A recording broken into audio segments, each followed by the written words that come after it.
the music scene's been good. This is the most in the black band I've ever been. Every other band, like In the red. Red Dakota Revival, I recorded the whole album, and we played shows like once or twice a month, but we still. I still owe money to that. I mean, because we made it a full run of CDs, so that cost a lot of money, and we had it mastered. So, but this band, we've just been playing a lot because we love. It's a fun thing to do, and I guess because we're older or know better connections, we're getting paid for shows where we used to not get paid. Yeah. So. I think we're picking better venues too. Yeah. They pay a little more. The clubs have been good, much better than any other band I've been in. What's your favorite show? I guess it's always the last one. Yeah. Right. You know, I always think about. I don't tend to think about the scene. I don't ever think about that because I just like playing music, and I always have as much fun as the last show. Yeah. I just like playing music, Mm-hmm. and it's been really fun to play newer clubs that I haven't played before. And That last Eugenio show was awesome. Yeah, it was sweaty, and yeah, I always liked playing. Eugenio's. That was kind of like our home away from home for a while, and those shows, everyone got better just because we're getting better as a band and more energetic and sweaty. And then I always like the Saturday market shows because the kids dancing, like I love that, like having Pulling kids up on stage. 12 like 7-year-old kids in front of the stage just in rapture dancing around. Like you have to get adults pretty drunk for them to act like that. So I like that, but I mean I like the Eugenio shows more just because it's a lot more fun. Yeah. And we have the last Eugenio shows. I feel like we had people come out to see us who we didn't know, and you have like little stepstones of goals in music, and that's been my goal with this band. Is like I want people to come out who we don't know, like that aren't our friends, and that's starting to happen. So I really like that about that show. Mm-hmm.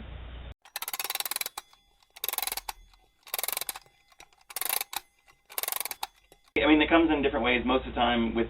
The cool thing about the banjo is that it's very, like when I wrote songs on guitar or other instruments, I would pretty much just like have to fiddle around with chords until I found something that sounded nice to me, and then I'd have a melody.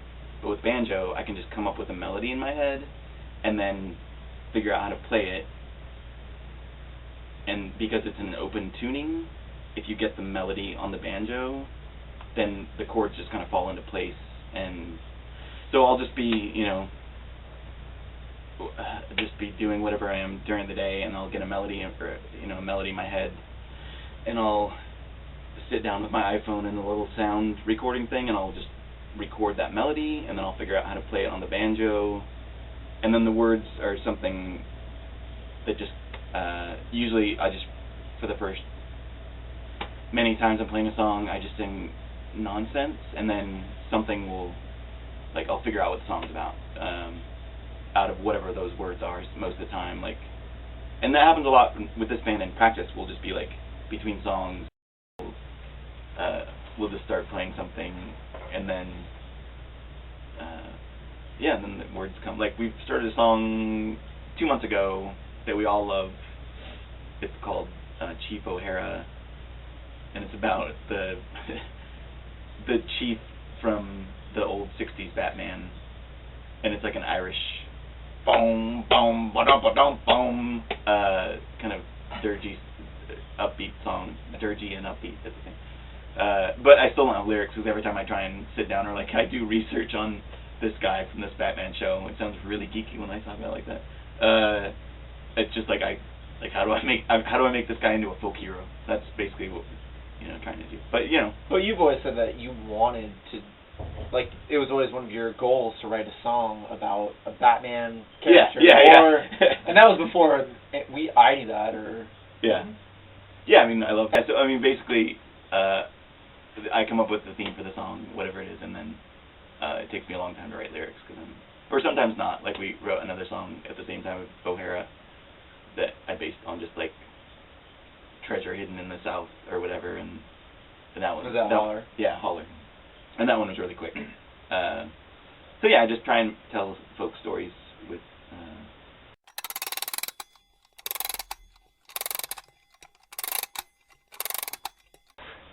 I originally started playing music in our first band. I went out and bought a bass, and I didn't know how to play it. And it was a salmon-colored, like, I think it was an Ibanez or something. Was it the metal one? No, the metal one Okay. came with the Fender full stack that I bought. It had two like 16-inch speakers in it. We were playing way more than what anybody needed to learn how to play bass. We were playing in a basement, and one time we played at a club. Yeah, and but you had a huge stack. I bought that double stack, and it also came with like a metal neck bass that I eventually sold. But I couldn't play bass back then, and some would say I can't now. But Only you. then I went on to just buying a drum set and teaching myself how to play drums in our first band. Because Kip played drums. Kip played drums in Patient's Basement, and then in Disseminated, I played drums and Matt played bass. Right. And then from there, went on to all the other bands we've been in, and then after Red Dakota, I kind of stopped playing drums and wanted to do something different, so I made the Jums, which wasn't much of an escape. And then I used to play half of the drum set with my wash tub, and then stopped doing that when Ryan joined. Which is, and that was kind of what, the inception of the Jums is kind of what drove Chris Bibby away, in a way. No, it was that. It was it's the bass. Tub. Okay. Because the Jums he liked because they gave rhythm, but as soon as I brought that thing in, I made it like in a weekend just because I wanted to. And I brought it here, and I was so blown away with how it sounded. And then I think like a week later he quit. Yeah. And said, "This isn't the direction I want to go." Because the direction we wanted to go. Because that band was like half Chris's songs, which are a little bit more mellow, and then half my songs, and then some songs we wrote all together, like Blanket Party, which we still play in this band. And so yeah, and I mean I own a business, Chris. There's no love lot. Like I see him, he's the greatest guy. He just decided that he didn't want to be doing this kind of music with us. But he'll sing on the album and stuff. What about you?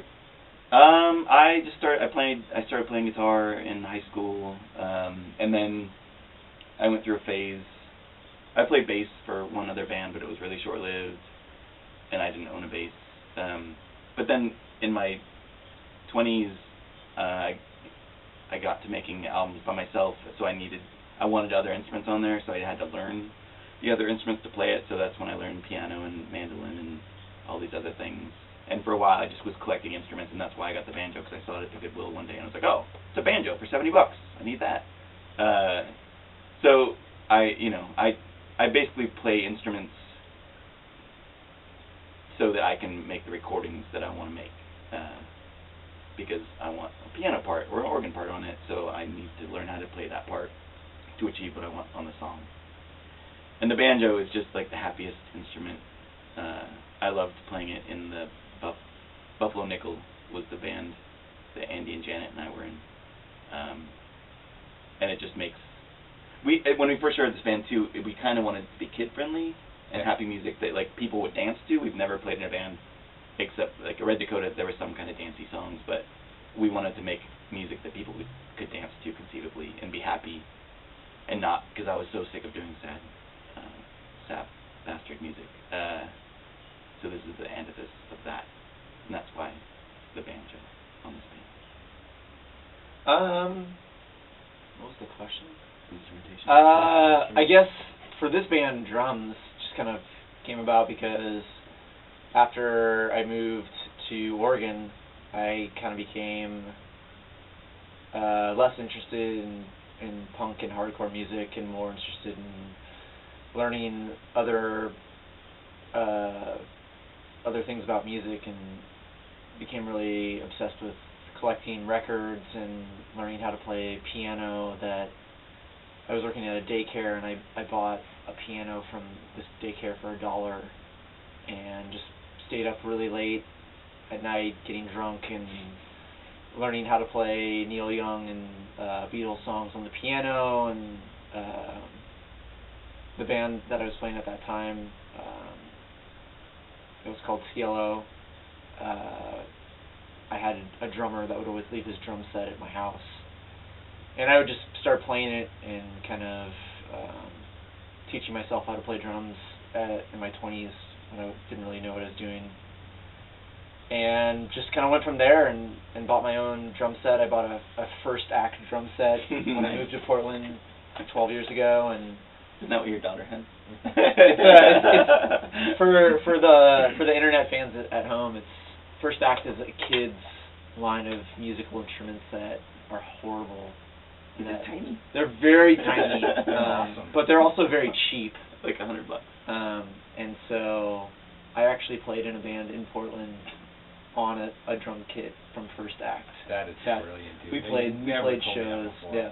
Well, Well, I've never heard a lot of these stories before from you guys. So one of Tyson's dreams is to make a band where it's only like tiny kids instruments. that, like little piano, like the little one that's like this big. like the Schroeder, upright? the Schroeder piano. Not the grand, but the upright. Like the one we have little upstairs. upright. Yeah. Yeah. And then you have a little teeny guitar and a little bass. That's gonna be the EP after this album. We're just gonna play tiny instruments. But yeah, I just kind of from that just home recording it at my house a lot, and just playing all the instruments because it was necessary. And then Brian asked me at JJ's Jump House to play in his band.